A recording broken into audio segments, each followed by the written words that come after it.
Today I rise to oppose Senate Bill 133. Last time we had this in front of our chamber, I pointed out two areas of critique, and I'm pleased that you fixed those two areas. The first area was the removal of $5.9 million to Detroit revenue sharing. I was pleased to see that we were able to put that back, along with making sure all the townships and counties received their fair share, that we weren't going to pit the city of Detroit against the townships of our state. So thank you for rectifying that. I also stood up here and said that our budget wasn't balanced because we had to actually account for money in the Medicaid budget. Today we've done that. We now have over $1 billion more in the Healthy Michigan plan that we didn't have before. Because at that point in time when we voted this out, I said we were not structurally sound. So I thank you for adding that extra $1 billion into the Healthy Michigan plan, because now we can say that part of the budget is structurally sound for this year going forward. But that's not enough.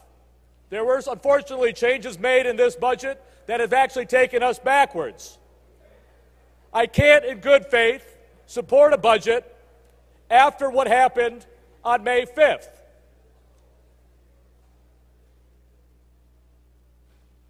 On May 5th, the voters told us very loud and clear that they wanted to see an investment in roads. The fact that you put in a couple $100 million more than what the governor did, which is not even the higher amounts that we've done in past years, doesn't mean we've done anything for the roads. Now, I get you think you can go back to your districts and throw around a number like $400 million, and it probably sounds like a lot to the average voter, but we in this chamber know that if you're not talking about billions of dollars, we're not actually fixing the roads. And if there was any road package that was actually having real money attached to it in a committee making progress, I'd say at least we're going to deal with it. But I've been watching what's been happening, and I don't believe we've dealt with this issue of roads in this budget, nor are we going to deal with that in the weeks to come. So I can't support a budget that doesn't address the number one issue the voters told us about fixing our roads. But at the same time, I have to take a look at the emotional cost of this budget. Last year, we created a cancer presumption fund for firefighters. All we asked was to put some money into that fund so we could actually start the process of moving that program forward. All we requested was $3 million. Guess what? You have $23 million in this budget that we're voting on today that is unallocated, or as we would say, is on the balance sheet.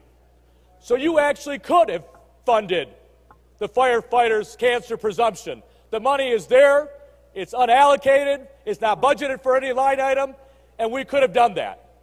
I can't go back to my firefighters in my district and tell them we didn't do the job. Some of you are going to say we didn't have the money. But guess what? Unallocated, we had money.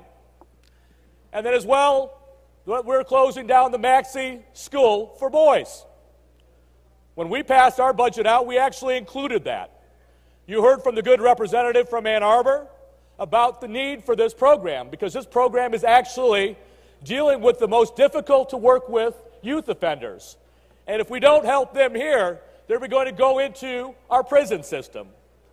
And I don't have to remind people who saw the Bridge article that came out last month about what we're dealing with our prison population. The fact that we have underage kids in with adults and the lawsuit that we are facing. Our budget does not deal with that issue, and this will actually make that issue worse. We had the opportunity because both the governor and our chamber supported it, but we acquiesced to the Senate on this item for no reason, and it's actually going to hurt us long term. And because of that, today I stand opposed to the roads funding package within this bill. I stand against the Omnibus because we deserve to do better by our citizens. We have to do better, and I look forward to that conversation as we move forward. And the final thing is, as all my friends on the other side have talked about, you still have a structural budget deficit. You will claim that because we don't have to solve the problem until next year on the HICA tax, that it's not a structural problem. But it is, Next year's budget is going to be more difficult than this year's budget. And until we find the long-term fix for the HICA assessment, we are always going to be in a structural deficit. Thank you very much. I urge my members to oppose this bill. Thank you, Representative Singh.